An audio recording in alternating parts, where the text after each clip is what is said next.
அனைவருக்கும் வணக்கம். நான் பிரபாகர், ஜோதிடர். ஓம் சிவாய நமக. சிவசக்தி, திருச்சிற்றம்பலம். இப்போ நான் என்ன சொல்ல போகிறேன்னா, இந்த தாயினால் புத்திர தோஷம் ஏற்பட ஒரு அமைப்பு சொல்கிறேன். நீங்கள் கருத்தில் கொண்டு நீங்கள் பயன்பெறுங்க. இப்போ தாயின்னு பார்த்தீங்கன்னா, அந்த ஜாதகருக்கு திருமணம் ஆகிறதுக்கு முன்னாடியே தாய் இறந்திருக்கலாம். திருமணம் ஆகி குழந்தை பிறக்கிறதுக்கு அதுக்கப்புறமும் அந்த தாயை தவறி இருக்கலாம்.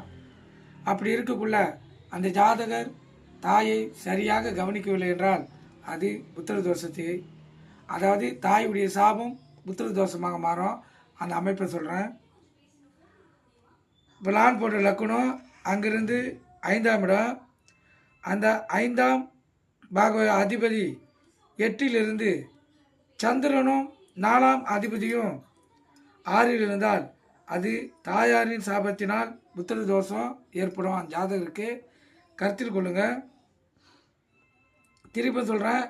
5ஆம் அதிபதி 8லிருந்து சந்திரனும் 4ஆம் அதிபதியும் 6ல் இருந்தால் தாயாரின் சாபத்தால் அந்த ஜாதகருக்கு புத்திர தோஷம் ஏற்பட்டிருக்கும்.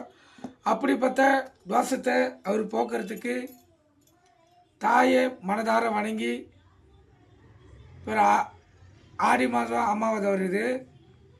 ஆடி அமாவாசையில் அவங்களுக்கு திதி கொடுத்து அவங்கள மனதார வணங்கலாம். அவங்களுக்கு அந்த தாயினுடைய சாபம் நீங்கி அவருக்கு புத்திர பாக்கியம், சந்தன பாக்கியம் ஏற்படும். கருத்தில் கொள்ளுங்க. இப்போ திதி கொடுக்கணுன்னா ஏரிக்கரை, குளம், கடல் எங்கே வேணாலும் திதி கொடுக்கலாம். ஆனால் பரம்பரையின் திதி மொத்தம் கழியணுன்னா கேரளாவில் இருக்கிற திருவனந்தபுரம் கடற்கரை ஓரத்தில் சிவன் கோயிலுக்கு சென்று திதி கொடுத்தா போன பிறவி பாவங்களும் இந்த பிறவி பாவங்களும் முன்னோர்களுடைய போன பிறவி ஜென்ம பாவங்களும் இந்த பிறவி முன்னோர்களுடைய பாவங்களும் சாபங்களும் அனைத்தும் நீங்கள் என்று சாஸ்திரம் கூறுகிறது.